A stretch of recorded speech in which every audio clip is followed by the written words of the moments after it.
Seu Francisco Alves Ferreira, muito obrigado pela sua presença aqui no nosso podcast para a gente conversar sobre a sua excelente carreira no meio da psicologia, não é verdade? Ainda mais que o senhor passou por todas as fases, vamos dizer assim, daquilo que hoje é uma discussão muito central no meio da sociologia, ciências sociais, ciência política, que foi o governo militar, né? Certo. Mas o senhor, como psicólogo, passou por tudo isso. Sim. Né? E como que foi isso? Bom, antes de mais nada, agradeço muito o convite, é uma honra muito grande e é uma responsabilidade também maior, né? De estar aqui, aquilo que tiver o meu alcance, no limite da minha capacidade, né? Mas foi uma experiência muito, muito grande, né? E, primeiramente, você citou na época dos governos militares, e eu tive a honra de ser convidado a participar da Academia Campineira de Letras das Forças Armadas. Opa! E era minha intenção fazer uma declaração que eu vou fazer agora, né? Ok. Então, em 1964, eu estava num quartel de tropa, lá em Natal, né, o 2º 7º Regimento de Obuso 105. Certo. E em 68 eu estava aqui em Campinas, né, também no quartel de tropa. E em nenhum momento eu vi alguém ser torturado. Em nenhum momento o Exército Brasileiro exigiu que eu violentasse a minha consciência. Ai, que bom. Isso eu digo de peito aberto, e não é isso, e de consciência limpa. Né? Ótimo. Que foi uma experiência marcante, né? De ter sido coautor, né? Se eu estava no meio, eu era coautor também. Né? Mas a psicologia foi alguma coisa que eu descobri quando eu tinha entre 13 e 14 anos, eu estava no meu 2º emprego. Né? Eu era viciado em revista em quadrinho, a ponto de preocupar o meu pai, né? Tinha um rapaz, filho de uma pessoa abastada da cidade, que falava que ele tinha algum distúrbio mental por conta de revista em quadrinho. E meu pai chegou a manifestar preocupação comigo. Até que eu descobri na agência que vendia as revistas, uma revista sem capa, algumas revistas sem capa. E eu perguntei, o dono da loja, ele disse assim, isso aí não vende, a gente tira a capa, devolve para a editora e custa 50 centavos. Foi quando eu descobri a psicologia. E era que autor da psicologia que estava ali? Eram psiquiatras americanos, artigos que falavam sobre a psicanálise, falavam sobre a inconsciente, comportamento, caráter. Isso foi tão encantador que eu deixei a revista em quadrinho. Isso, olha, o senhor tinha aí quantos anos? 13, 14? 13 para 14 anos. E isso era 1953, 54. Perfeito. Em 53 eu trabalhei num escritório de um advogado e um corretor de imóveis. E depois eu fui trabalhar numa empresa que eu fiquei, ela existe até hoje, a Siemens Industrial. Certo. Você foi trabalhar na Siemens, eu também trabalhei lá. Trabalhou? A Siemens Industrial? Não na Industrial, mas lá no parque da Siemens, na Marginal Tietê, lá em São Paulo. Então.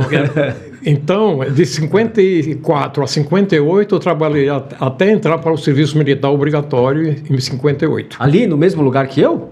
Ou foi aqui em Campinas? Não, lá em Natal. Lá em Natal. Lá em Natal. Em Natal. E aí eu comecei a fazer o colegial, né, para fazer medicina. Então tudo para mim ia ser medicina para fazer psiquiatria. Nossa. Que era o que eu entendia, aquele assunto que eu li naquelas revistas, né? Só muito depois, porque quando eu cheguei no Exército, aí apareceu a oportunidade, eu fiz curso, fiz cabo, fiz curso de sargento. Tem uma história interessante que não é o caso de contar aqui, mas eu terminei fazendo carreira. Você fez carreira no Exército? Fiz carreira. Então. Quando descobriram que eu era jogador de basquete, né, aí eu fui convidado, eu estava dispensado, né? E aí, 2 anos depois, com o curso que eu tinha feito, eu fui o único da turma de 300 que foi promovido a sargento. Mas peraí, vamos devagar com essa história, que ela é interessante. Como assim você tinha sido dispensado e chamaram você de novo porque você jogava basquete? Como é que funciona? É assim. Eu tinha dente cariado, né? E aí no exame de seleção, exame físico, tinha mais ou menos uns 1.200 conscritos para tirar 300. Qualquer coisa era dispensado, né? Então você tinha dente cariado e te dispensaram. Você tinha dente cariado e fui dispensado. Aí chegou um sargento assim, eu estava com a camisa preta, porque a mãe tinha falecido no ano seguinte, no ano anterior. Você está dispensado por quê, rapaz? Dente cariado, deixa eu ver sua ficha. Você é da Trilog? Sim, eu trabalho na empresa da... Você joga basquete? Você joga onde? Eu jogo no Rio Branco. você joga no Rio Branco. Era um time que era um fantasma, né? Era do bairro mais pobre, apareceu no campeonato. E dos ganhou. 14 aos 18 era treinamento. Terças, quintas e sábado, 4 da manhã. 4 da manhã? 4 da manhã. E eu decidi que acerto. Quantas horas de treino? De 4 às 6h30, porque às 7h30 eu tenho que estar no trabalho. 2h30 de treino. E aí você não quer servir, não? Aí eu disse assim, eu até falei com o dentista, né? O dentista disse, tudo bem, mas o médico disse, não, tá sobrando gente. O médico não manda coisa nenhuma aqui. E aí me apresentou o capitão, né, o comandante da unidade. Ele solenemente levantou os óculos assim, disse, você não vai dar trabalho pra gente, rapaz? Não, senhor. Então, você vai ficar. Aí foi quando ele anunciou, um de vocês vai ser dispensado. Não vai atirar, vai embora para casa. Não apareceu ninguém. É mesmo? Nossa. E aí ele chegou, foi lá, escolheu um, disse, você entra aqui. Foi assim que eu fiquei no Exército. Aí fiz o curso de cabo, para ser cabo tinha que fazer o de sargento. E aí teve uns emissários lá que disseram o caminho, como é que eu devia seguir. Que eu fui promovido a sargento. Houve 2 vagas, havia 3 vagas. E aí um dia estava trabalhando, entre outras coisas, na cantina. Aí chegou um colega e disse assim, você mudou a sua especialidade para burocrata? Eu digo, não. Mas você está numa função, eu digo, eu estou numa função aqui especial, mas eu continuo artilheiro. Né? Mas por que você está me falando isso? Né? 3 sargentos vão ser promovidos e você está em 2º lugar. Olha aí. Por conta do curso que eu tinha feito. Foi assim que... Qual curso? Curso de artilheiro antiaéreo. Ah, é? Curso de artilharia antiaérea. Eu atirei com o famoso canhão Krupp em alemão. Eu fui chefe de peça desse canhão. Né? Entendi. Tá? Foi um fantasma na Segunda Guerra Mundial. E aí, como era jogador de basquete, o sargento falou, eu quero ver se você joga basquete mesmo. E vamos lá, em vez de fazer os exercícios com soldado, eu ia para a quadra jogar com sargentos oficiais. Entendi. Entendeu? Aí foi um destaque muito grande, né? Então isso aí foi o início, que me desviou da história da psicologia. Da psicologia, mas então quer dizer que o senhor estava em 1953, 54, numa banca de jornal e comprou um livro. Uma revista que revista que na verdade foi dada para o senhor, que falava assim, isso aqui não vende, pegue. E aí o senhor se apaixonou pela psicologia. 4 anos depois, o senhor foi para o Exército. Fui para o Exército. Nesses 4 anos, o que o senhor fez? Ficou estudando psicologia já? O senhor falou que abandonou os álbuns de figurinha? Não, porque aí era praticamente impossível fazer medicina e ser do Exército, porque, pelo menos naquela época... o senhor tinha pretensão de ser médico, então? Eu precisava ser médico para ser psiquiatra, né? Entendi. Não era o entendimento da época. Psiquiatria, então. Entendi, né? Certo. E aí? Mas depois de casado, já com mais de 30 anos... Eu descobri, porque o mais próximo que eu descobri na universidade era o curso de ciência matemática. É um caso engraçado isso aí, né? Porque ciência matemática, né? Porque tinha biologia, fisiologia, tinha geologia, matemática, língua e comunicação. A pior aula que tinha, eu nunca tive dificuldade com matemática, mas nunca me atraiu, sabe? Certo. A coisa mais chata era a aula de matemática. Eu fiz matemática 1. Quando chegou no 2º semestre, que era o mesmo professor, aí teve um dia que eu disse assim, eu não tenho nada a ver com isso aqui. O professor encheu um quadro lá com cálculo, né? Foi pá. Quando chegou no final, apagou tudo e escreveu desse tamanho assim, x igual a 2. Foi uma euforia. Quem conseguiu acompanhar e que fez, o que eu estou fazendo aqui? 50 minutos para encontrar x igual a 2 não é possível, uma coisa dessa. E aí eu me encontrei com um colega do Exército, né, que estudava psicologia, e disse assim, aí eu contei, rapaz, que decepção, rapaz, 1 hora de estudo para achar x igual a 2 para mim, tá certo, todo mundo, mas aqui não tem nada a ver comigo. Quando eu contei a história da psiquiatria, ele disse assim, rapaz, o que você está querendo é psicologia. Vamos lá, aí ele foi safado, né? Me levou com 30 anos de idade? Como é que 35. 35. E aí me levou para assistir uma aula. Mas espera, essa aula que o senhor estava em que aula? Que essa de x igual a 2? O que era isso? Era ciência matemática. Ciência matemática. Eu ia ser professor de ciência, né? Entendi. Entendeu? Foi o mais parecido que eu encontrei com aquilo que era possível estudar sendo militar. Entendi. Então, quer dizer, o senhor entrou com 18 anos de idade, e aí o que aconteceu dos 18 aos 30 e poucos? Eu fui chefe de peça, atirei com canhão 105, atirei com 88, atirei com metralhadora múltipla. Eu trabalhei em tudo que foi burocracia. Algumas pessoas que foram ouvidas no quartel, eu fui o datilógrafo. Não vi ninguém ser destratado sequer verbalmente. Certo. Entendeu? Foi esse período que, quando foi em 64, 65, aí eu fui convidado para ir para era um mini quartel, digamos assim, né? Um contingente de artilharia que foi guardar os canhões que tinham sido substituídos. E eu fiquei, de 64 a 68, encarregado de manter a manutenção desses 8 canhões Krupp C-56 antiaéreo. E como é que era essa experiência de manter esses canhões aí? O que o senhor tinha que fazer? Eu fui elogiado um dia que os canhões foram colocados numa exposição e foram tidos pela imprensa como se tivessem novos. Foi o meu trabalho. Certo. Entendeu? Não se atirou mais porque não tinha munição mais, né? Não tinha munição? A munição foi jogada no mar, né? Ela estava já vencida, né? Uhum. E a unidade começou, quer dizer, antes de eu sair, né? Recebeu uma unidade de 105 milímetros, viaturas novas, canhões novos. Foi um trabalho extraordinário. E eu, eu era um dos melhores, se não o melhor datilógrafo, né?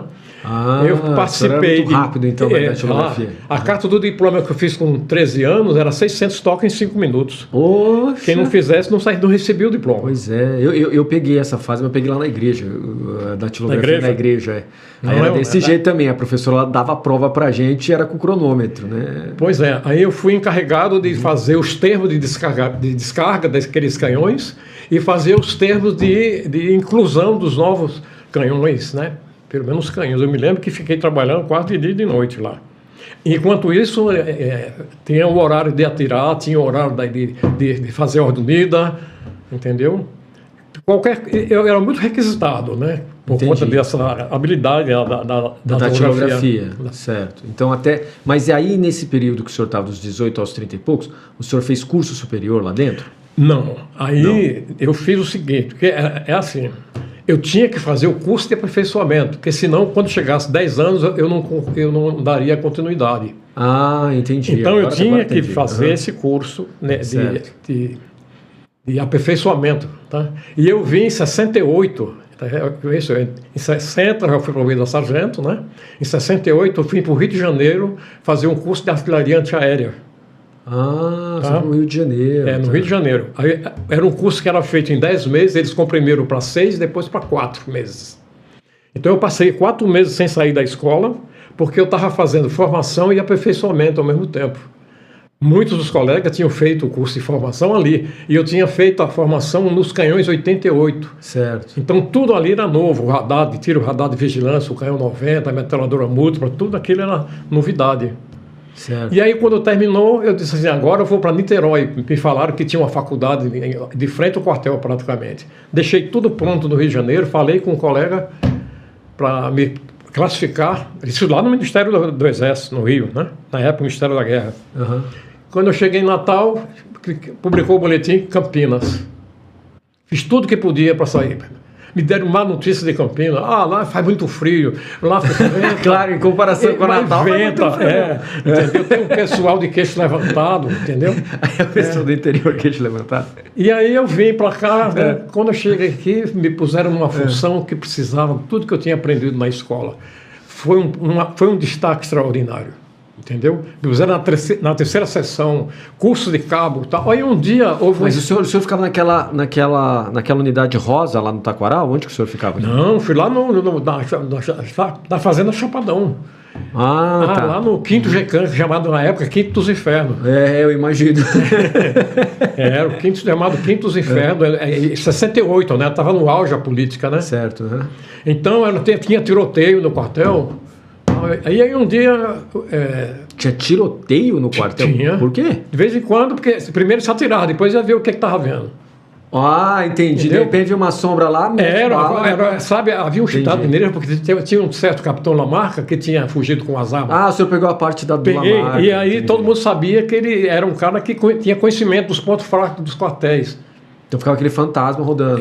E aí eu era o único segundo sargento recente, promovido, que tirava comandante da guarda. Eu achava melhor ficar lá do que ficar rondando à noite e madrugada, sabe? E os colegas diziam, rapaz, você é segundo sargento, fala com o comandante para tirar você desse serviço. Não, se não me puseram aqui, tem um motivo para ser, eu não vou pedir coisa nenhuma. Então, aí um dia... Mas o senhor teve que enfrentar bastante medo, né? Porque dá medo isso aí, né? Não tinha medo não, porque, sabe... Não tinha medo de tomar tiro, não? Não tinha isso, não. Né? E aí um dia à noite, assim umas 8 horas da noite, 8 horas da noite, de repente apagaram-se as luzes do quartel. E aí eu tinha dito ao cabo da guarda, olha, eu quero cada soldado na hora com 30 tiros. Né? E aí ele chegou, sargento, eu só deixei 10 tiros. Eu digo, vai agora mesmo colocar, remuniciar. Né? E aí, escuro no quartel, toda a cidade da Serra, só o quartel, no escuro, né? E aí se aproximou uma pessoa do corpo da guarda vindo de dentro. E aí eu estava lá na fora do corpo da guarda, eu estava tenso nessa hora, né? Aí fiz como soldado que fui, né? Alto lá, aí é o comandante. Aí eu conheci a voz, pois não, comandante, sargento. Só dava para ver uma penumbra? Só dava para ver uma sombra? Não. Sem luz, eu nada, só vi, escuro, só vi porque ele estava de camiseta branca. Nossa, que perigo. E aí, mas eu conheci a voz, né? E aí eu fui lá, me apresentei, e o comandante, aí ele disse assim, o que você está achando? Eu disse assim, comandante, está muito esquisito isso aí, e cadê a guarda? Aí eu falei, mandei dobrar o posto, né? Não ia contar aqui a história da munição. Muito bem, mas o que você está achando? Comandante, está todo o quartel, a cidade inteira, acende só o quartel no escuro, eu estou bastante desconfiado. Muito bem, Charles, muito bem. Aí foi embora, voltou. Ele tinha família no Rio, ele ficava às vezes trabalhando até muito tarde no quartel. Certo. E aí quando foi na hora de tomar o chá, que a gente chamava de broxante, né, que era um chá de mate, que travava o dente. E aí estava lá o meu amigo, o sargento Osmar, que era o sargento mais antigo que já de serviço no dia, estava branco. O que era esse chá de mato? Chamate. Chamate. Era um chamate que fervia. Você tomava, ele travava nos dentes. Entendi. Então amargo. Fervia demais. Fervia demais, né? Uhum. Aí ele falou, Alves, eu passei por um vexame agora, uma vez. Eu estou passado, rapaz. Aí o que aconteceu? Ele disse, eu estava aqui, se lembra que faltou luz aqui? Eu lembro. Então passou um camarada aqui de camiseta branca e eu falei, ô baixinho, você pensa que vai, não está vendo que está faltando luz? Cara, era o comandante. Ai. E aí ele disse, levou. Como é que você, um sargento profissional que eu confio, nós estamos vivendo essa situação de guerra revolucionária e vocês ficam aqui sentados batendo papo? Eu não esperava isso. Só falou isso, Alves. Se eu tivesse um buraco, eu tinha me enfiado dentro. Entendi. Tanta vergonha. E aí ele chegou lá, eu mandei alto, mandei guarda. Aí no outro dia ele me pôs em forma na frente do quartel e deu um elogio. Que recém-chegado aqui, mas disse tudo que ele achou que era aquela minha atitude de dobrar a guarda, de estar lá de fora. Mas cadê a guarda? Não, o terço agora está aqui de prontidão. Eu mandei dobrar os postos. Eu só não voei nesse quartel, né, do 5º GCAM. Porque eu era o melhor jogador de basquete, eu era instrutor do escudo de cabo. Eu fazia às vezes, né, que eu sargento, mas eu ajudei a formar o curso de cabo. E um dia a inspeção, o comandante de São Paulo veio aqui e fez um teste e disse assim, esses soldados sabem o que estão falando, né? Fez uma opção de perguntas, coisas que eu até ensinei da artilharia antiaérea, né? O centro de operações antiaérea, incursão aérea, o que era essa diferença. Parabéns, comandante, SICOA, é o centro de operações antiaérea. Isso aqui funciona. Aí o comandante perguntou para o major S3, e aí, quem deu essa técnica? Ele disse assim, o Alves. Ele olhou para mim e fez um sinal assim. Que bom. Aí ele foi chefiar o Centro de Relações Públicas do Exército no Rio de Janeiro e me convidou para ir, para servir lá no gabinete do ministro. Aí começou a minha outra história. Te chamou para servir aonde? No Centro de Relações Públicas do Exército, o órgão do gabinete do ministro, no Rio de Janeiro. No Rio de Janeiro? É. E qual que era a sua função lá? Eu passava um audiovisual nas escolas contando o que era o Exército Brasileiro em tempo de paz, qual era a função do Exército. Entendi. Tinha dia que não dava tempo nem a almoçar, porque era muito requisitado. Então, isso foi realmente um destaque muito grande. Mas antes... Isso era 65? 1970. Já era 70? 70. Entendi. Antes de ir embora daqui de Campinas, eu resolvi um dia entrar na Lojas Americanas, que eu não gostava daquele burburinho, né? E lá avistei uma moça, passei num dia, e depois ela olhou para mim, eu olhei para ela, 2 dias depois eu passei, pronto, acabou a minha folga, né? Que eu conheci a minha mulher. A sua esposa. Eu tinha que passar em Campinas esse 1 ano e 10 meses. Foi 1 ano e 10 meses. Tá? E aí eu passei a ver toda sexta-feira. Mas espera, vamos voltar um pouquinho. O senhor foi para o Rio de Janeiro. Aí o senhor lá fazia vamos dizer assim, a exposição, a propaganda mostrando o que era o Exército, inclusive para ter mais gente se voluntariando. Uhum. E numa dessa o senhor encontrou de novo em Campinas a sua esposa? Não, foi antes de sair. Eu fui transferido, antes de ir para o Rio. Antes de ir para o Rio, o senhor eu passei com ela. E aí tinha que vir do Rio de Janeiro para cá 6 horas, 8 horas. Mas como é que o senhor fazia depois para vir para cá? Eu vinha na sexta-feira à noite, até os meus colegas brincavam. Não marca nenhuma atividade à noite da sexta-feira que o Alves vai para Campinas. Tá? Toda sexta-feira eu estava no ônibus vindo para Campinas. E 8 horas, 10 horas de lá para cá. E todo domingo à noite eu estava voltando para o Rio de Janeiro, direto para o trabalho. Nossa. Um ano. Todo final de semana. Todo final de semana. Puxa vida. E aí foi assim, uma Mas coisa... como é que foi namorar? Foi ela, a sua esposa, ela era dura na queda, difícil de conversar, não era difícil de conversar, era super simpática, não era super simpática? Essa é uma história à parte, porque eu tinha sonhado com ela 3 anos antes de conhecê-la.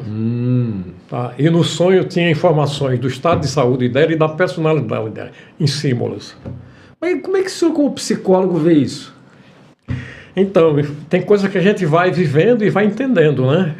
Os detalhes, né? Como a simbologia... Eu tenho uma dúvida ainda disso aí, se isso era uma coisa parapsicológica, além à margem da psicologia, ou se era alguma coisa de linha espiritual. Então, peraí, o senhor como psicólogo, então o senhor não é totalmente pragmático norte-americano que exclui qualquer possibilidade da religião e de outras formas de conhecimento?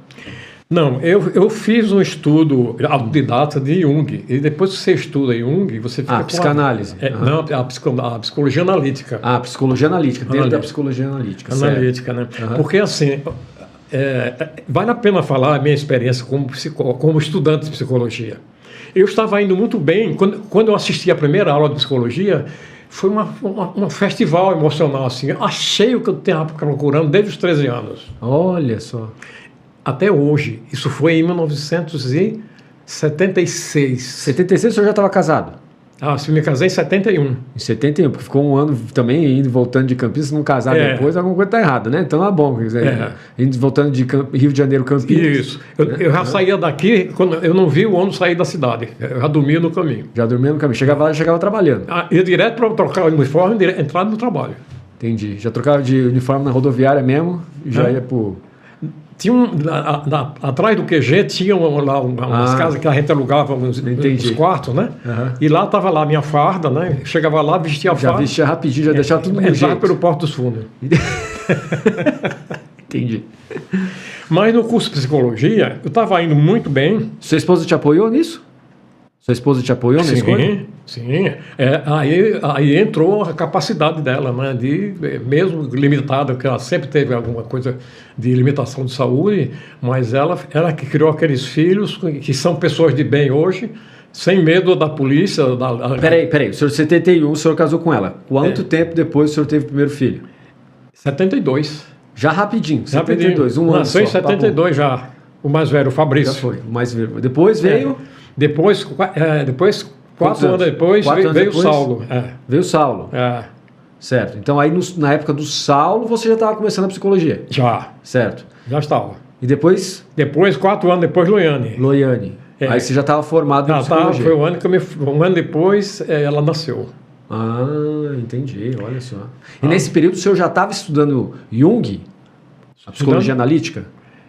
Já pelo seguinte... Uma das críticas às escolas que fazia parte do curso era você saber quais as críticas da ciência àquelas escolas, né? E eu vi a crítica, por exemplo, à escola comportamental, behaviorista, né? Positivista, que era uma escola periférica. A crítica que ela via somente a capa, o mostrador do relógio. Não se envolvia com a máquina do relógio. Certo. Tá? Essa era uma das críticas. Então, quando eu terminei o curso de prática clínica de linha comportamental, não é isso? Aí eu fui autodidaticamente estudar aquilo que estava dentro do organismo, que o behaviorismo se negava a reconhecer. Então eu fiquei com uma dupla visão. Tá? Certo. Fiquei com a visão do comportamento simplesmente com algo que eu observo, quantifico, controlo, não é isso? E o que estava por dentro, que vinha da psique da pessoa. Então você tinha um embate entre aquilo que é empírico e aquilo que é psicológico.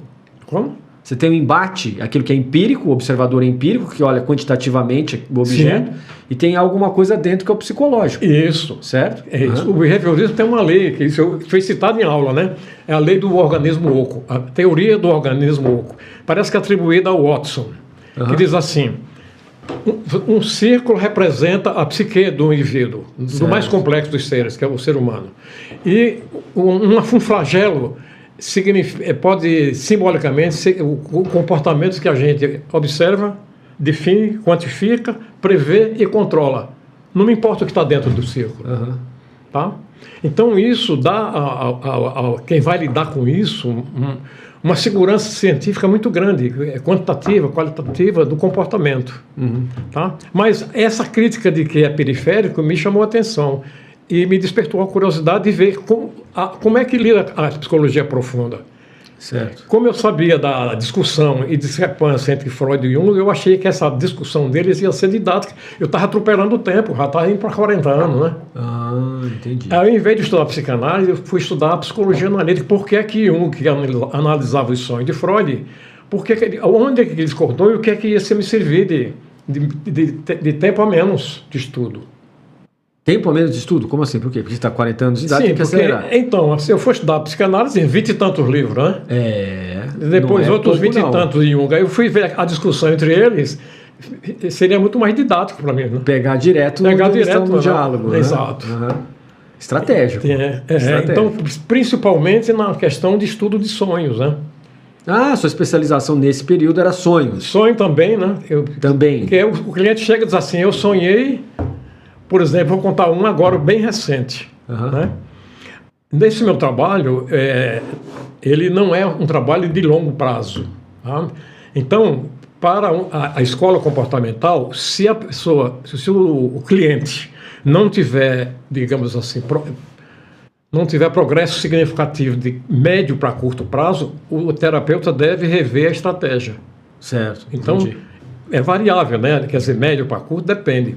E simplesmente o cliente chegou para mim e disse assim, eu tive um sonho, rapaz, né?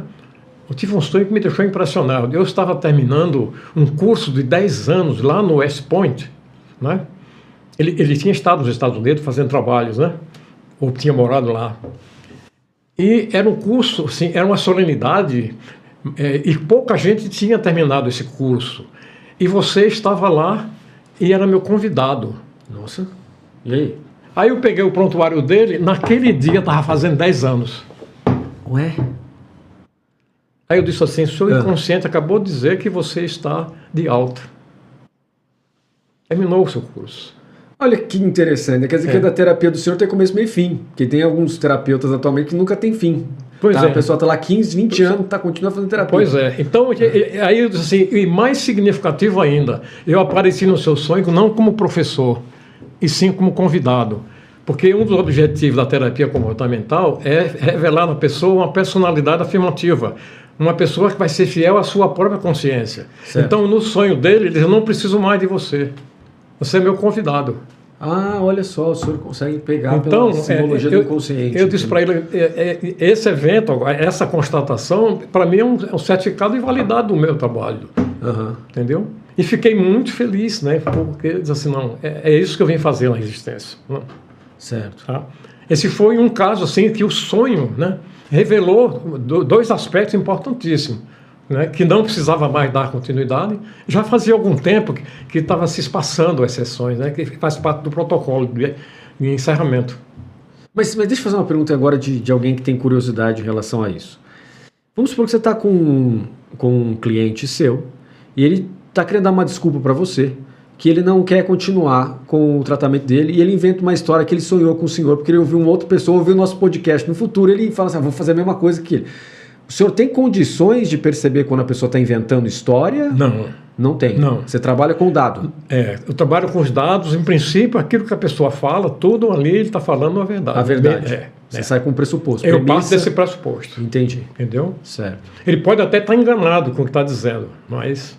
Você parte do pressuposto do princípio da honestidade. Honestidade, Entendi. Eu tenho tido assim, a sorte, né, de lidar com pessoas assim. É interesse deles, né? Claro, Não é eu isso? também concordo com você, né? Se você vai procurar uma terapia, você vai mentir pro terapeuta, mas tem bastante gente que faz. Né?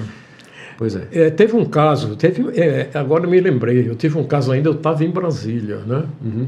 Então, foi um caso muito especial, né? E uma cliente minha, ela começou a contar uma história, né? E eu vi que a história não era verdade, né? Mas eu não podia, ela era menor de idade. E aí piora mais ainda. Então, eu tinha uma obrigação de verificar primeiro se aquilo que ela estava dizendo tinha algum fundamento. Fui falar com a ginecologista dela, me identifiquei. E aí ela disse, não, isso aí não tem fundamento. Ela não está com esse problema, não. Meu Deus, tá. Não é isso. Aí eu considero como um erro técnico, tá? E nós podemos cometer um erro técnico, né? E aí, como é que o senhor fez para eu falei, eu não embarquei na conversa dela. Eu falei assim, olha, você estava falando isso, agora eu sei que não é verdade. Entendeu? Ela ficou muito, como é chamado?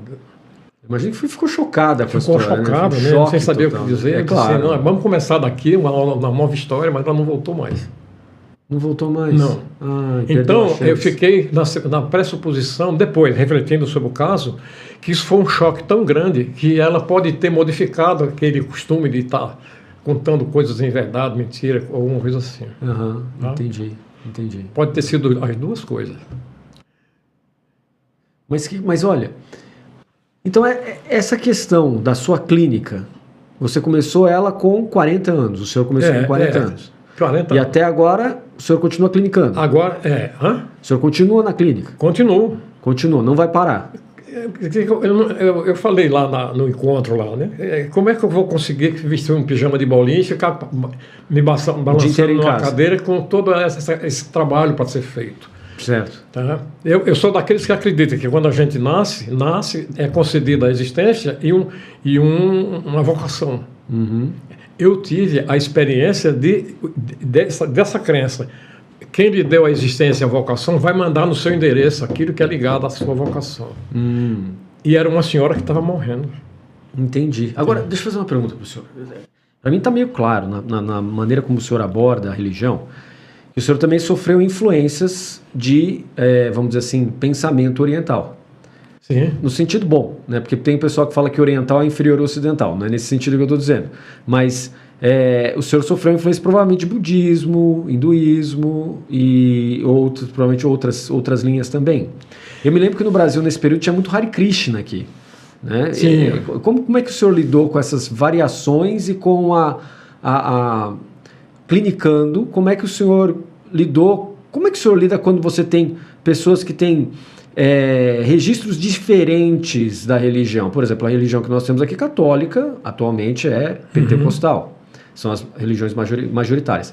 Mas quando vem uma religião minoritária, como o budismo, o hinduísmo, o senhor reparou alguma diferença nos valores, nas estruturas mentais, nos sonhos? Como é que é isso? Olha, eu fui coroinha na igreja onde eu frequentava. Certo. Eu cantava no coro da igreja, entendeu? Para a felicidade do meu pai, que era muito católico, me via com aquele turíbulo, né?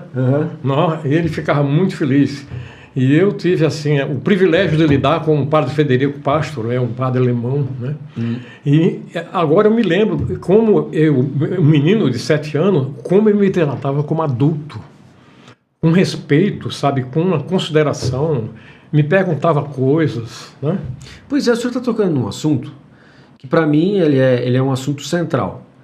Eu também, do lado da minha mãe, né, lado italiano, eu sempre frequentei a igreja católica. Nunca tive experiência de assédio sexual. Nunca ouvi falar isso. Então, o padre Neil, que era um padre escocês, que depois virou vice-reitor da Faculdade de Filosofia, Assunção, e do seminário também, ele, muito pelo contrário, entende? Era um faixa preta de karatê, piloto de avião, e veio lá da Escócia, aquele interesse missionário, e a gente não escutava isso. Depois, com o tempo, que eu fui começar a escutar que tinha essas barbaridades dentro da igreja, entendeu? Eu falava, mas como é que é? Um padre está assediando? Tá. Agora, teve um evento de quando eu era criança que minha mãe desconfiou, porque minha mãe, muito católica, me levava lá no Largo de São Francisco, na igreja de São Francisco, tinha lá em São Paulo. Ela desconfiou que o padre era esquisito. Falou assim, olha, eu vou confessar com esse padre. Se você sair e ele botar a mão em você, você grita que eu entro dentro do confessionário. Eu falei, tá bom, minha mãe tá mandando, eu tinha 10 anos de idade. E, de fato, ele botou a mão na minha perna e começou a subir a mão. Quando eu olhei aquilo, eu bati a mão na mão dele e gritei, ô mãe, alguma coisa tá errada. Minha mãe entrou, mas foi um escarcéu aqui. Nossa. E aquele padre foi afastado, entendeu? Depois a gente ficou sabendo que os freios franciscanos começaram a pagar terapia para ele, porque ele precisava se ver consigo mesmo, porque parece que tinha histórico ali. Porque minha mãe ficou em cima, eu quero saber o que vai acontecer com esse cara. Eu não vou permitir que isso aí saia. E aí toda uma pressão do pessoal da renovação carismática para saber o que está acontecendo aqui. E de fato pressionou-se, os franciscanos reagiram e teve toda uma questão de aparatos, etc. Certo. Né? Mas depois disso não escutou mais nada, não tinha mais nada de nada. Depois teve um escândalo lá nos Estados Unidos, e começou todos esses escândalos toda hora, escândalo até hoje, né, de padres pedófilos, e aí depois, atualmente são pastores e pastoras, e tudo essa loucura que a gente está olhando e falando, o que está acontecendo? Né? Eu tenho ouvido isso, né, mas a minha experiência como coroinha foi a mais santa possível. Entendeu? Pois comigo também, entendeu? Eu também era coroinha, né? Eu também servi o altar ali, não tinha nada. Não tinha nada disso. Zero. Nada disso. Não. Uhum. Mas respondendo a sua pergunta, antes de eu entrar no curso de psicologia, esse meu colega do Exército, sargento do Exército, me emprestou um livro, Psicologia do Esotérico. Ah, foi aí que o senhor começou a tomar contato com religiões orientais. Certo. Do Bhagwan Rajneesh. Ah, do Rajneesh. Tá? Eu achei aquele ensinamento fantástico, porque ele falava do budismo, do shintoísmo, do taoísmo. Então, isso é como fosse, assim, amostras, né? Ele falava coisas do budismo, coisas da vida do Buda, a iluminação, o que era, a transcendência dos 7 corpos. Eu nem tenho ideia o que é isso, mas... Mesmo estudando filosofia, eu não tenho ideia do que seja transcendência dos 7 corpos. Tem um capítulo dele, Transcendendo os 7 corpos, que ele diz assim, como é que você percebe os 7 corpos? 7 corpos? 7 corpos. E aí, no fim, ele diz uma coisa que o Loiano me falou, que é do Buda. Ele disse assim, é assim que você faz, sabe? Que você pode ter a experiência da vivência dos 7 corpos. Não acredite. Verifique. Ah, não, isso é Kamala Shila, exatamente, vem da lógica budista. Assim, Rituvidya. Entendeu? Rituvidya. Aí, janelas para o ensino, não é? O correto questionar, sabe? Foi de uma utilidade muito grande. Eu fiquei depois sabendo que ele foi convidado a ir embora dos Estados Unidos, né? Por conta do choque que foi a cultura que ele criou lá, o ambiente, né? E chocou a comunidade. Ele tinha uma secretária, inclusive saiu aí no Netflix, né, um seriado falando sobre a experiência daquele grupo lá nos Estados Unidos. Do ensinamento não tem nada. Tá? Entendi. Você fica falando do que aconteceu. Só falou o que aconteceu, mas... E como é que ele influenciou tantas pessoas? É um furo no documentário, né? Por quê? Né? Qual é o ensinamento dele para influenciar pessoas? Não falo, só fico falando do que aconteceu, mas o ensinamento... Pois o principal não fala nada. Como é que eu vou entender isso, né? Então, as pessoas acreditam porque foi um choque cultural, né? Uhum. Então, esse foi o livro dela. Depois Mas como é que o senhor juntou isso com a psicologia pragmática, com a psicologia analítica simbólica do Jung? Como que o senhor juntou tudo isso? Como que foi? Então, assim, a psicologia comportamental, ela tem um histórico. Ela primeiro foi positivista, behaviorista, não é? Comportamental, e tinha como afluentes, né? Ou melhor, como vertentes, né? 5 contribuições da ciência, né? A biologia, a fisiologia, o atomismo, a quantificação e os laboratórios. Olha só. E ainda tinha o associacionismo, o materialismo científico e o empirismo crítico. Poxa, bem positiva a coisa. Então, um aeroporto. Pois é. Tá? Eu considero assim, metaforicamente, né? Entendi, tá? Entendi. Então, daqui eu posso ir para lá, eu vejo até onde é que tem aqui e volto para o aeroporto. Né? Perfeito. Depois eu vou aqui para a esquerda, eu vou para a direita. Então, isso me ajudou muito na demanda das pessoas que me procuraram. Entendeu? Então, alguém que tinha... Eu só não lidei com muçulmano. Olha. Com muçulmano eu não tenho a Até menor hoje ideia não. como é que funciona. Não é? O raciocínio. E uma das coisas importantíssimas que eu aprendi no behaviorismo, na psicoterapia, é o diagnóstico da motivação. Diagnóstico da motivação. Isso é bem interessante. Né? O que é que ele espera da terapia? Se ele tem anseio mágico, por exemplo, né, que o terapeuta vai resolver tudo.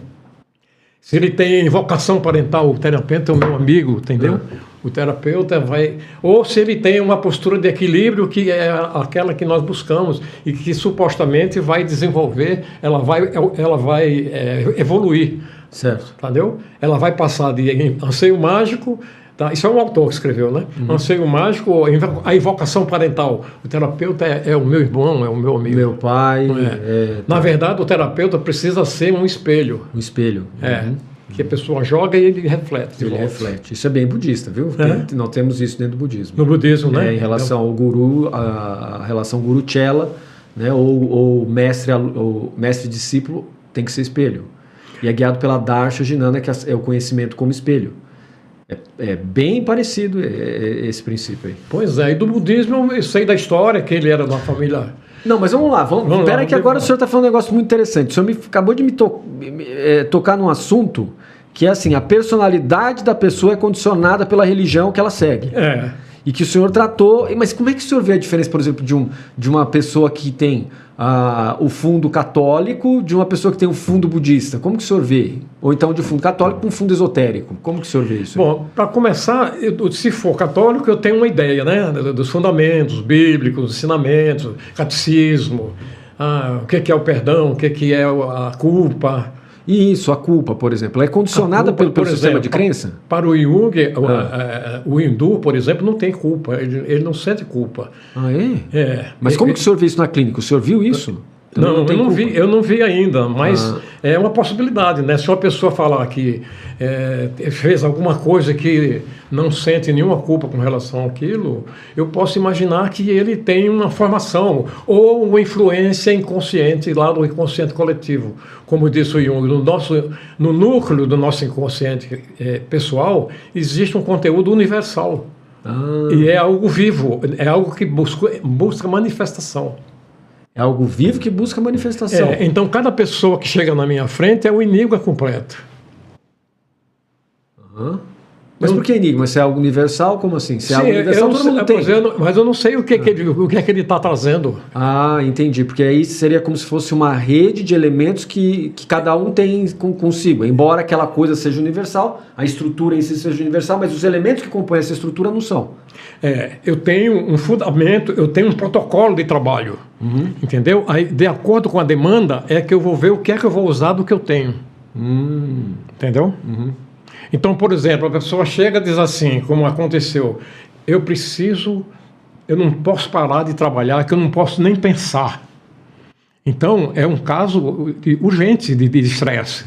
Por sinal, esse tem sido o principal trabalho meu em 40 anos. Certo. Lidar com as pessoas que estão sob pressão muito forte, sob tensão muito forte, que mobiliza o sistema nervoso como se ele estivesse sendo atacado por um animal de grande porte. Olha só. Então a pessoa está no meio da civilização, entendeu? Está assistindo um programa de televisão e o organismo dele está funcionando como se ele estivesse sendo ameaçado. Então ele está lá respirando de uma frequência mais alta, ele está com a frequência cardíaca mais alta, ele está com a pressão arterial mais alta, ele está com a taxa de glicogênio no sangue elevada. Pelo mero fato de estar assistindo televisão. Ele está olhando. Se ele estivesse lá, tem um espelhamento dele na criatura que está lá dentro sendo perseguida e ele se sente perseguido. Pois ele está vendo lá, por exemplo, que comprou as ações, que está virando pólis, assim, estou indo para a miséria. Pronto. Certo. Aí a leitura que o organismo faz é que está em perigo. E a resposta é unívoca, né? A resposta é uma só: lutar ou fugir. Olha só. Só que a pessoa está numa situação que não é lutar nem fugir. Exato. Ela está então, fora daquilo. Ela está numa emergência. Emergência? Como Uma emergência. Está surgindo algo. A pessoa está numa situação que, mais um pouco, ele pode ter um infarto. Certo, porque não tem como ele fugir. Entendi. E aí entra 3 autores, né? O Relaxamento Progressivo do Jacobs, escrito em 1934. Tem o Relaxamento da Laura Mitchell, que é dos anos 70, tá? E tem o relaxamento do Dr. Estival, psicossomático, né? Que tem alguma semelhança com a hipnose, mas não é hipnose, tá?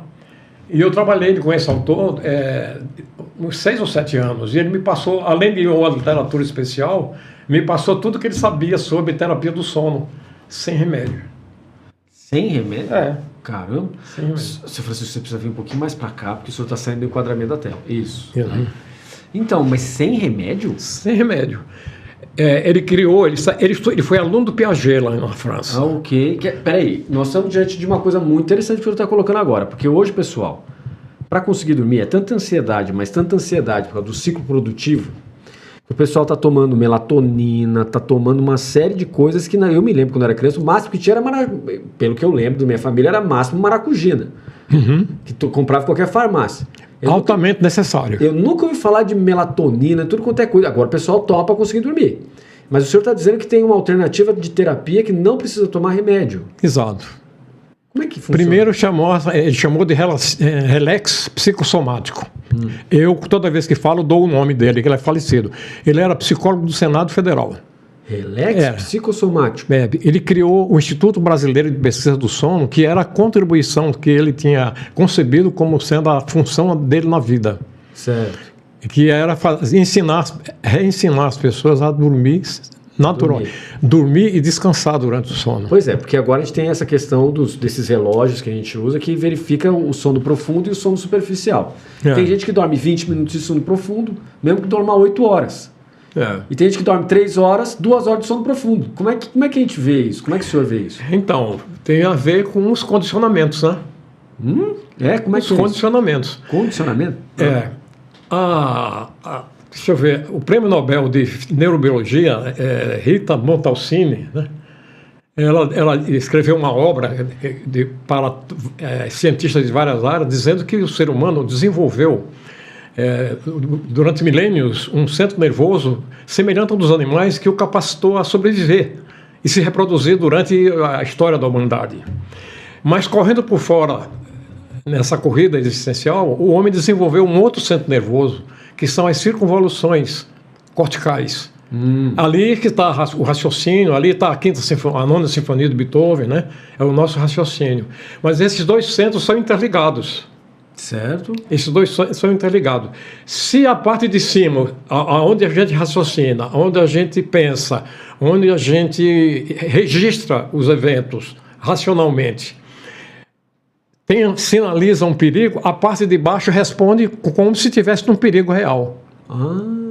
E aí a pessoa vai se deitar pensando que vai dormir, mas fica dizendo, não, mas eu tenho que fazer isso amanhã, eu deixei de fazer aquilo, não sei o que e tal.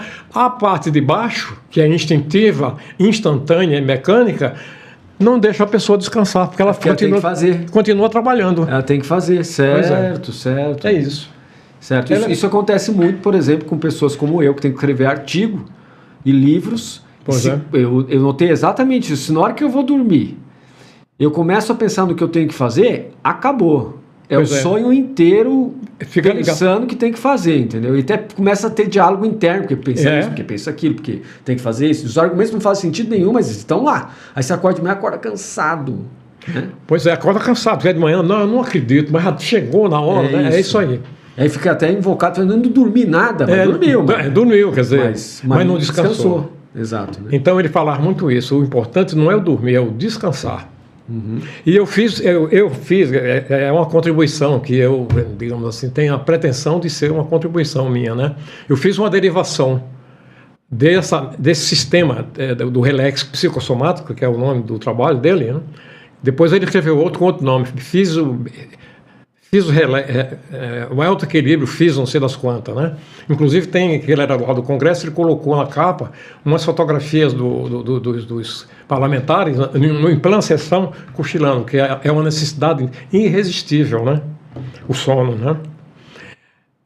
Bom, então Voltando àquele ponto, né? A pessoa se deita, não é isso? E aí fica, não, eu faço uma reflexão quando eu me deito, o que eu fiz, o que eu deixei de fazer, o que eu vou fazer. Vixe, aí não tem. Aí ele liga o turbo lá embaixo. Exato, não vai ter jeito, não vai conseguir dormir. Aí ele não dorme, ele desmaia de cansado. Exatamente. Uma hora ele vai ter que desmaiar, porque ele está tão cansado de ficar pensando. Uma hora eu tive uma experiência dessa, eu vivi isso uma vez. Eu era fotógrafo, que eu fui também, me deram a função no Exército de ser fotógrafo. Nossa. E eu fui fotógrafo 10 anos lá no gabinete do ministro, fui fotógrafo do noticiário do Exército, né? Ah, é? Então, de 73 até 83, todos os oficiais generais que foram promovidos e apresentados ao presidente da República, eu fotografei. Tá? Além da apresentação, a toda a cerimônia de entrega de espadas, todos os eventos. O senhor chegou a conhecer meu avô? Meu avô era fotógrafo do Nelson Piquet, o fotógrafo oficial dele. Como era o nome? Sai. Meu avô, ele era o fotógrafo oficial do Nelson Piquet. Se ele esteve em Brasília, anos. Eu conheci. Acho que provavelmente você conheceu ele, sim. Tá. Então, agora eu perdi o fio da meada sobre... Não, mas aí você estava me dizendo que você teve um evento e que você sentiu isso na pele, porque você era fotógrafo. Então, foi em 82, ela tinha nascido.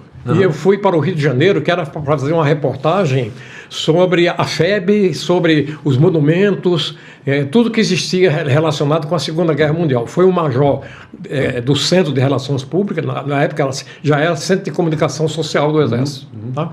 E fomos, e me designaram uma casa que era do Clube de Sargentos do Exército. Era uma casa que a janela dava para a rua. A porta e a janela dava para a rua. Quando eu cheguei lá, um colega do clube disse assim, aqui que você vai dormir. Sozinho na casa. Na rua, à frente para a rua. Aí ele disse assim, você está armado? Eu disse, não. Você não está armado? Eu disse, não estou armado, eu vim fotografar, não vim. Pelo amor de Deus, né? E aí eu fiquei esperando, né, me viram entrar lá, eu digo, uma hora pode vir alguém, eu estava com duas pastas com filmes, outra com máquinas, né? E eu fiquei esperando alguém que ia assaltar a casa de noite. Então, nesse dia eu não dormi, eu desmaiei de cansado. Ah, claro. Eu vi dar 3 horas da manhã e eu, tudo que era ruído, via gente passando na rua. Claro. Entendeu? Foi um dia que eu tive a experiência do que é dormir sem descansar. E quer dizer que o senhor... Podendo ter porte de arma, o senhor não andava armado. Mas por quê? Não havia, eu era fotógrafo, né? Não, certo, mas mesmo hoje o senhor não está armado aqui, mas o senhor pode. Sim. Mas por quê? Por que o senhor não anda armado? O que acontece aí? Não, eu não ando armado, né? Eu não preciso. Na verdade, pelas mudanças que aconteceram, se eu ter uma arma, eu teria que registrar na polícia, não sei o que e tal. Eu não fui atrás disso. Entendi. Tá? Entendi. Então... Mas o senhor, mesmo se tivesse o porte, o senhor não andaria armado? Ou andaria? Não sei. Quando eu era menino, eu pedi ao meu pai uma vez, né? Pai, eu quero um revólver. E ele comprou um revólver para mim, de metal e tal, e eu fiquei muito feliz. Mas depois, lá como sargento, eu andava armado, né? E ele um dia ficou muito preocupado. Meu filho, mas você anda armado? Eu digo, pai, ando. Eu estou vivendo uma revolução aí. De repente me pegam na rua aí. Aí eu disse para ele assim, pai... Eu só vou usar essa arma numa situação.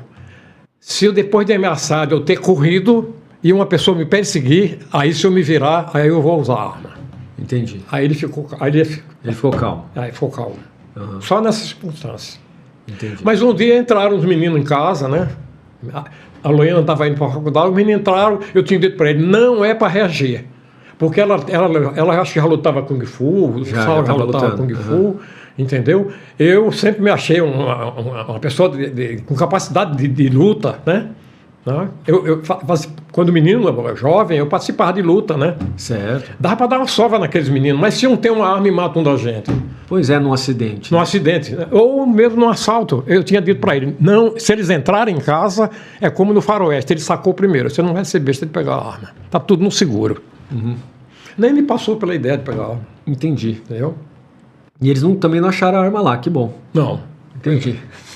Muito bem, então... Mas então, agora, essa questão do relaxamento, ela é muito interessante, fala muito para o nosso tempo, porque, como eu disse para o senhor, tem muita gente gastando bastante dinheiro e não tendo os resultados que eles esperam quando vão dormir. No meu caso, eu tive muita sorte. Por quê? Porque minha mãe, começando pelo lado da minha mãe católica teve uma mestra, psicóloga católica, que é a Gabriela, e que ensinou para ela um monte de técnica para ela relaxar para dormir. Então ela passou para mim, entendi. Aí tem aquelas técnicas de visualizar Jesus, você deita no colo de Jesus ou dentro no colo de Maria. No meu caso era mais colo de Maria, deitar.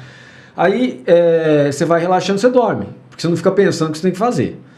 Do lado budista, tem também no Vajrayana, raio de luz saindo do seu coração, tocam todos os seres se transformam numa felicidade eterna, maravilhosa, não tem mais variação de sofrimentos e tal. Aquele raio de luz retorna para você dissolve você mesmo na vacuidade e tal. Então isso também acalma se você dorme. Sim. De maneira nenhuma você pensa o que eu tenho que fazer, aí não dorme, né? Então, esse monte de técnica sempre me ajudou. E eu não tenho problema com sono. Mesmo na maior pressão, eu começo a usar essas técnicas, eu apago, durmo maravilhosamente bem. Esse reloginho aqui aponta até 2 horas e meia de sono profundo. Não tem sono superficial. Mesmo quando eu durmo culto. Teve uma mestra minha em Taiwan, uma budista do exército de Taiwan. Seu Francisco, a mulher dormia em sono profundo 1 hora por noite, mas era sono profundo. Então ela dormia só 1 hora por noite, porque ela adquiriu maestria de como jogar para dentro, sei lá, a mente dela. E ela dormia 1 hora e tinha uma alta produtividade. Agora, né, claro que ela me falava, mas tem impacto no meu organismo. Eu posso fazer isso durante um tempo, depois não posso mais fazer, porque senão eu tenho que fazer meu corpo recuperar. Porque 1 hora só não recupera. Certo. Né? Ela falava, tem impactos, né? Então, mas eu observei ela fazendo isso. Como? Ela mostrou pra gente na sala de aula. Ela entrava em sono em 5 minutos. E saía do sono na hora que ela queria. Coisa bizarra. É um autocontrole extraordinário. Extraordinário, entende? É. E ela era, como o senhor, de uma patente elevada do exército de Taiwan. Então, eu acredito isso porque eu vi. Agora, como que a pessoa adquire controle? Porque eu não consegui adquirir esse controle dela até hoje. Dormir em 5 minutos não vai para mim. Olha, o processo do Dr. Estival, né, era assim. Primeiro se prepara o corpo, a parte física. Existe uma lei fisiológica que quando um músculo trabalha, o oposto relaxa. Por exemplo, quando a gente eleva uma perna, o músculo que puxa para cima trabalha para que a perna leve. E o que puxa para baixo desliga, senão a perna não sobe, né? Certo. Aí, quantidades iguais, sinais contrários, não fica zero, né? Então, a Laura Mitchell, uma fisióloga inglesa, descobriu que quando a gente está sob estresse, a adquire faz essa posição. Uma delas. Essa daqui? É. Eu estou sob estresse porque está doendo minhas costas. Então, essa aqui é uma. Às vezes o pé fica assim, então tem um músculo trabalhando aqui. O organismo percebe que tem um músculo trabalhando a mais, e aí, através da adrenalina, aciona o fígado para dar a energia suficiente para que aquele músculo continue trabalhando. Certo. Só que assim, essa quantidade de hormônio, né, faz com que modifique todo o sistema. Certo. Entendeu? E aquelas pessoas que ficam assim? Eu não sei se com o pé. Então, isso é um trabalho. Esse trabalho requer uma suplementação de energia. Certo. Né? E através da adrenalina é levado para que haja o glicogênio no sangue. Mas pela ação da adrenalina, né, isso é da fisiologia, né? Estou repetindo aqui a coisa que eu vi na fisiologia. Aumenta os batimentos cardíacos, a frequência respiratória, no nível mínimo, né? Por conta de um pé que está assim. Mas isso é o quê? Ansiedade? Por que a pessoa fica assim na perna assim? Pois depende do que a pessoa está pensando. A pessoa está pensando, mas eu tenho que fazer não sei o quê, e adquire um cacoete, uma resposta fisiológica. Tá? Certo. Bom, então essa fisióloga, né, ela descobriu que quando a gente está estressado, tensiona músculos específicos, tá? Então, se você fizer alongamentos que tensionem, façam trabalhar esses músculos que são do estresse, os que são opostos do estresse, os do estresse relaxam, por uma lei. Certo. E não só relaxa o músculo, como essa transmissão nervosa vai para o sistema endócrino e diminui as ações, os hormônios de ação. Ok. Os adrenérgicos. Certo. Tá? Então, no processo do Dr. Estival é isso. A pessoa prepara a parte física para o descanso. Então, tensiona os músculos que são opostos do estresse. Opostos daquele do estresse. Os do estresse. O do estresse relaxa. Tá? Então, existe um funcionamento de pré-sono na parte fisiológica. E aí é parte do processo que ele chamava de distração mental. Na verdade, é uma programação mental. Se faz uma seleção de pensamentos agradáveis, neutros, para a pessoa imaginar numa sequência na hora de dormir, depois de relaxar o físico. E no consultório é feito um condicionamento mental, um projeto mental, que quando a pessoa começar a imaginar aquelas cenas, ele vai entrando em nível de relaxamento maior, sugerido, por sugestão direta. Sugestão, certo. Se aproxima muito de técnica budista. Entendi. Pois é, feito isso aí, se estabelece uma senha para a pessoa revocar. A pessoa evoca uma senha e ele começa naquele estado alterado de consciência. Ah, mas isso tem tudo a ver com mantra, tá? É um mantra. É um mantra. É o mesmo mecanismo, é o yantra do mantra, né? O mas só que existe digamos assim, entre aspas, ordem para que a pessoa, a cada quadro escolhido, o último é o sono. Certo. Que ele não sabe quando vem. Aliás, ele dizia assim, o sono é como um manso pombo, repetindo o professor Estival, que está no seu ombro e você, quando você quer pegar, ele foge. Você não sabe quando ele vai sentar. Entendi. Se você tensionar, ele vai embora. Você vai começar o processo de novo. Pois é. Então você faz os alongamentos especializados que tem a ver também com o relaxamento progressivo do Jacobson. Né? Então, aí você evoca a senha que faz com que você, ao imaginar aquelas cenas, você progressivamente se aproxima do sono. A última cena, você vai repetir o mantra. Estou calmo, estou tranquilo, estou calmo, estou tranquilo. Você não sabe quando é que o sono vai chegar, se é na primeira vez, se é na sétima ou na 20ª. Mas tudo que você precisa de descanso para o sono já está ocorrendo. Olha que interessante, entendi. Você está em um estado relativamente consciente, mas já está começando todo o processo. Olha pois só. E aí, de repente, você está no sono, você só sabe de manhã quando acordar. Você abre o olho, voltei. Aí acordou o dia, descansado, bem-humorado.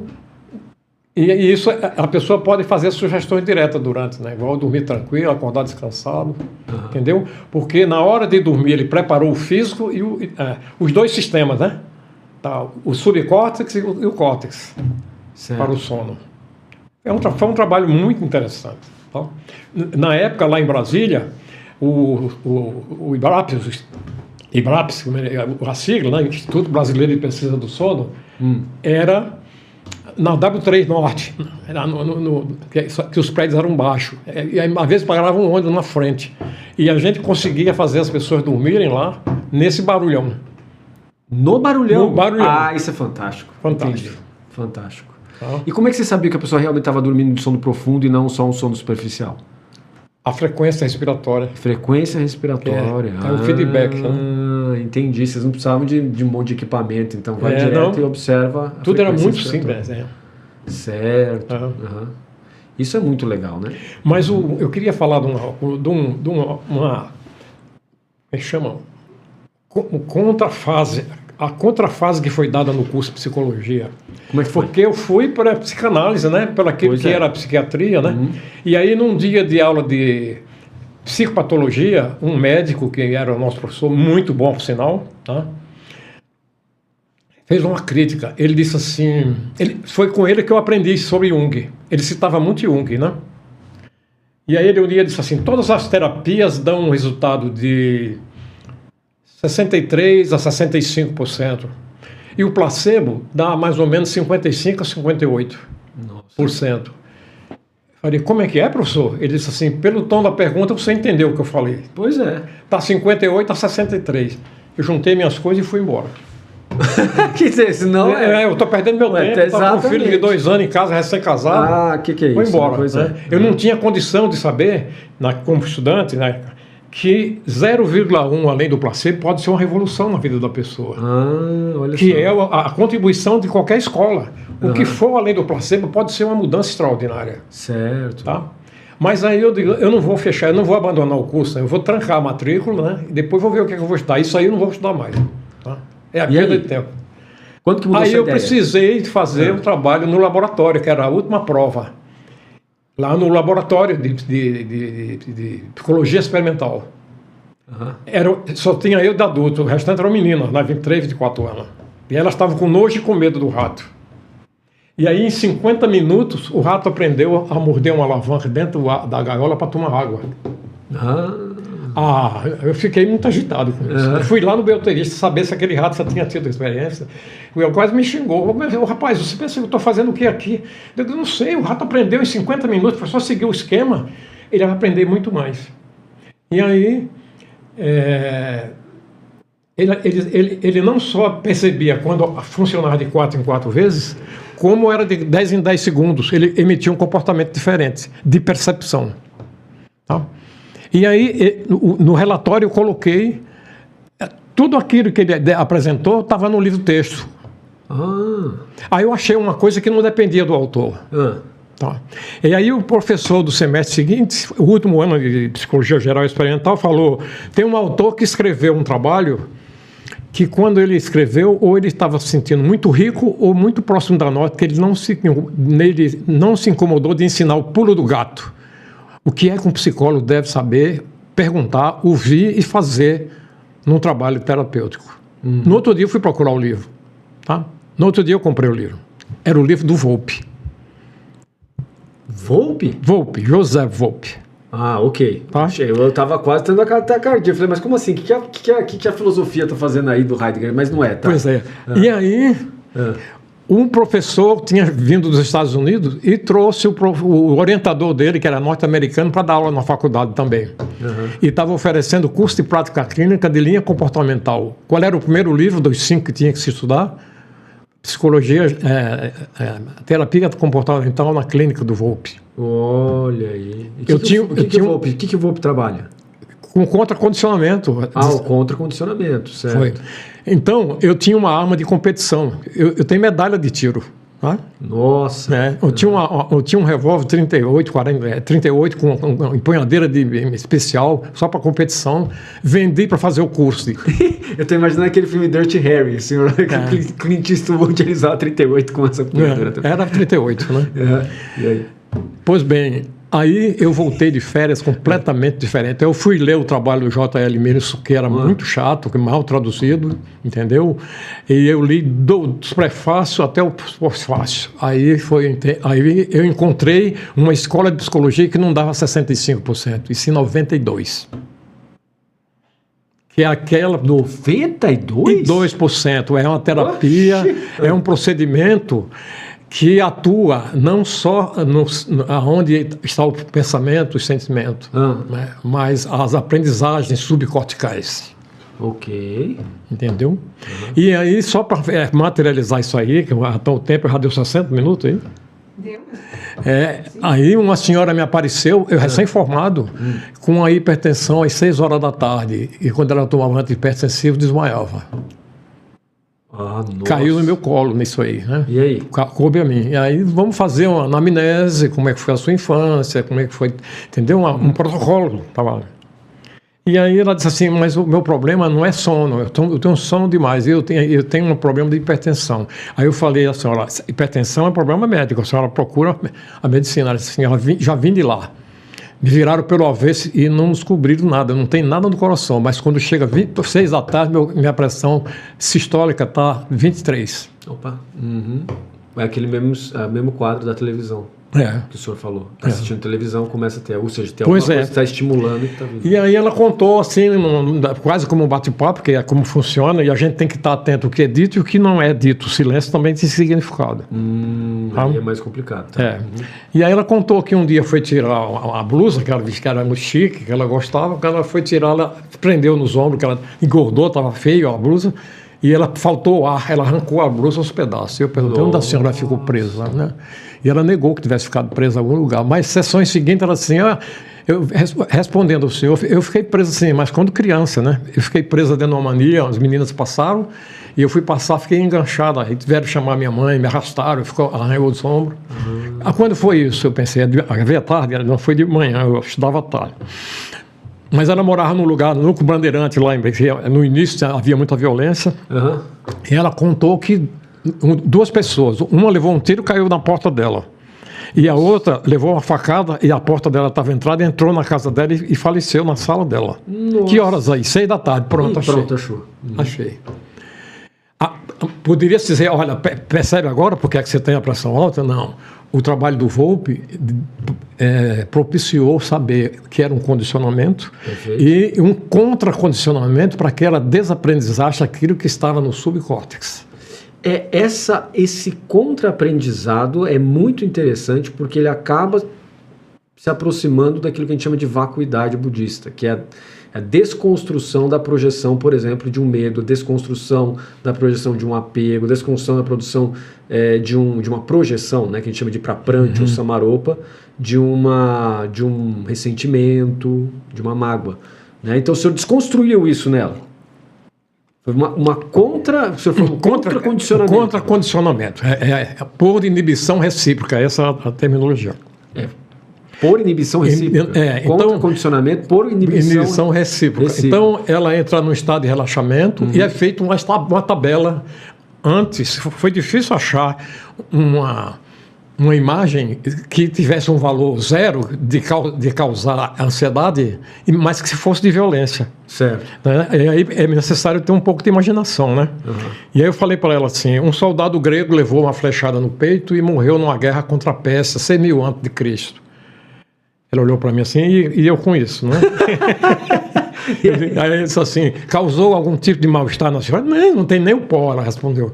Então esse era da escala 0. E na escala 100, 90 era a pessoa ferida na porta e 100 era a pessoa agonizando na sala dela. Então nós criamos situações, às vezes imaginárias, que era numa progressão de gravidade. Então, e ela passou por isso aí em estado de relaxamento. Então, uma vez passado isso aí, quando todas as imagens não geraram nenhum tipo de ansiedade ou mudança no estado de relaxamento, então acontece o desaprendizado nervoso. E aí eu disse para ela, a senhora não deixe de ir no seu cardiologista. Ela deu uma risadinha e disse assim, eu continuo indo lá, mas nunca mais a minha pressão subiu. Olha. E ficou 8 anos. Eu controlei 8 anos, acompanhei, né, o follow-up, né? 8 anos sem hipertensão e sem precisar do medicamento. 8? Mas por quê? Depois deu alta? 8 anos você deu alta? O que aconteceu? Depois de 8 anos eu perdi o contato com ela, porque eu vim embora de Brasília, né? Aí perdi o contato. Entendi. Mas para o conceito de Volpi, né, para haver alívio para ser uma melhora, né, um progresso, tem que ser um alívio duradouro da perturbação. Certo, entendi. Então, eu considero... Esse é um dos carros-chefes do meu anteprojeto de mestrado, que não deu para terminar por condições que estavam ali à minha vontade. Entendi. Que eu agora pretendo transformar em livro, né? Eu vou colocar a fundamentação, a história, como é que foi feito e por quê. Olha que interessante. Mas eu acho que deve... Pretendo que seja uma contribuição, né? E aí, então, o senhor continua trabalhando até hoje com essa área de terapia. Né? E essa parte da história do Exército que o senhor contou para mim no começo, ela fala muito para o nosso tempo atual, né? Que o pessoal tem muitas críticas em relação ao governo militar. Mas pelo que o senhor está me dizendo, o senhor não compartilha das críticas que é feita. Não, aonde eu estive eu não vi nada do que se fala hoje. Do que se fala hoje. Aliás, tem um autor que eu tinha e tenho o meu maior respeito por ele, porque eu faço uma diferença daquilo que a pessoa se diz como político e daquilo que a pessoa tem como artista ou alguma coisa diferente. Eu acho que o artista Mário Lago, ele era muito superior à pessoa política que ele se revelava. Né? Mas eu vi uma vez na televisão ele dizer, se você foi preso, diga que foi torturado. E eu fiquei muito triste. Mas você está mentindo e você vai criar uma imagem, né? Pois a não ser que ele estivesse considerando que o fato de ser preso já era uma tortura. É uma tortura, certo. Tá, tudo bem, se foi assim. Mas não é, né? A conotação não deu essa impressão, né? Mas eu estive na tropa e não vi ninguém ser torturado, nem soube. Certo. E não vi sequer ser destratado verbalmente. Só uma pergunta, o senhor está falando que aqui em Campinas o senhor não viu ninguém, em Brasília também não, e em Natal também? Nem em Natal também. No Rio de Janeiro? Não tive lá. Você não teve lá? Não tive contato. Certo, entendi. Agora, só uma pergunta. Quando o senhor foi para o Rio de Janeiro naquela época, 65, o senhor ouviu falar do jiu-jitsu brasileiro lá? Do Gracie? Do pessoal Hélio Gracie? Claro. Valdemar Santana, Hélio Gracie, a família Gracie toda. Ouvi falar, sim. Que era famoso naquela época? Era famosíssimo. Aí saía na revista Cruzeiro, né? Tinha uma página. Eu tinha uma simpatia por a família Gracie, né? E teve a história do Valdemar Santana, que lutou com o mestre dele. E depois o outro, o filho, o sobrinho, né? Isso. Não é isso? Acabou com o Valdemar Santana. Pois é. Até quebrou a mão, né? Isso mesmo. Eu me lembro desse fato. Na sequência ele veio, né? E vingou, vamos dizer assim, a família. Mas era uma situação muito, muito chata, né? De um aluno brigar com o mestre. Né? Entendeu? Ele já era idoso, né? Ele estava com 40 e poucos anos de idade, aposentado já. O Valdemar Santana ela tinha quanto? Uns 25. Coitado do Valdemar, exato, 25. E o Valdemar Santana foi empurrado por empresários ali, né? Chata a situação, né? E o senhor viveu essa situação, então? Vivi, sim. Vivi o auge do Muhammad Ali, né? O Muhammad Ali. Aquela luta dele com o Foreman. Eu estava em Brasília ainda, quando terminou, eu saí feito esbaforido. Cheguei lá embaixo, não tinha ninguém, eu queria falar com alguém, entendeu? 8º round ele nocauteou né? O Foreman. Ninguém esperava isso. Todo mundo esperava que ele ia apanhar, porque o Foreman estava batendo em todo mundo, né? Tinha gente que teve naquele filme, né, como eram os reis, né? Era um locutor esportivo que ele falou que achava que ele ia morrer. É isso. E ele falava alguma coisa. E depois o Foreman falava o que ele dizia. Mas é só isso que você tem para bater? Ele ficava falando, mas mostra mais. Né? Bate, deixa eu ver. E gastando a energia dele, né? Mas a gente vê várias lutas do Muhammad Ali, ele sempre usava umas estratégias, porque os caras eram mais fortes do que ele, eram mais rápidos do que ele, usava estratégia para ganhar das pessoas. Acho que isso foi uma marca dele, né? Depois a gente não vê muito mais isso, né? Vi a história do Rolf. Agora, como é que o senhor via o fato, o senhor sendo militar, o fato do Muhammad Ali ter se recusado a ir para o Vietnã lutar em prol dos Estados Unidos no Vietnã? Como que o senhor vê isso? Eu tenho que ver, no caso, como é a minha visão de terapeuta, né? Então, eu professo o princípio de que a terapia visa revelar no indivíduo uma personalidade afirmativa. Certo. Então, ele vai ser fiel àquilo que é a sua consciência. Tá? Aliás, é do Marulago essa frase, né? Venha ao tribunal da minha consciência, como um véu confesso, pedir clemência. Tá? É de uma música que fez muito sucesso, né? Então, a terapia termina quando o indivíduo se torna afirmativo, quando ele rege o seu comportamento através de princípios dados pela própria psicologia. Tá? Então, respondendo objetivamente, ele tinha que ser fiel à sua consciência. Tá? Se ele achava que não deveria, entendeu? Ele tinha que arcar com as consequências. Mas ser fiel, existe coisa que vale a pena a pessoa até morrer, como, por exemplo, o soldado, né? Tá? Enquanto soldado, eu tive pronto para morrer. Certo. Por aquilo que acreditava, a pátria, o Brasil, né? seu povo, né? Seus princípios, né? Então, assim. Então, o indivíduo afirmativo é uma pessoa que se sente livre para dizer o que pensa, o que quer e o que é. Tá? E comunica-se com qualquer nível, seja ele familiar, ou de funcional, ou de amizades, de forma objetiva, respeitosa, né? Certo. Então, e age em função daquilo que ele acha que é verdadeiro, aquilo que é justo, não prejudica terceiros, e não tem que perguntar a outras pessoas. Entendeu? Quando a pessoa chega nesse nível, vai ter problema? Claro que vai. Claro que vai, mas eu digo até em tom de brincadeira, se alguém discordar de você, tem tratamento para essas pessoas. Entendi. Tá? Entendeu? Entendi. Você está sendo você. Mas eu estou aberto ao convencimento. Se você acha que eu estou errado assim, me convença. Certo. Tá? Então, esse é o objetivo. Então, quando ele achou que não devia, era um princípio religioso. Isso, não é? O Islã, ele falou, não vou no país dos outros. Se ele vier aqui, eu luto. Se ele for lá invadir os outros, não vou.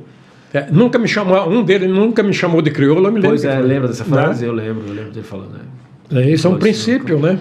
E o senhor aqui no Brasil, assistindo isso, o senhor falou, tá certo. Eu achei que estava fiel à sua consciência.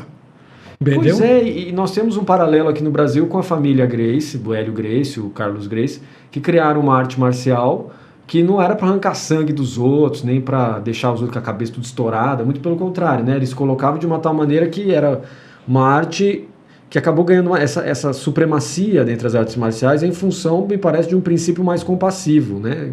Altamente eficiente e que não arrancava sangue dos outros, não aleijava os outros, não arrancava dente, né?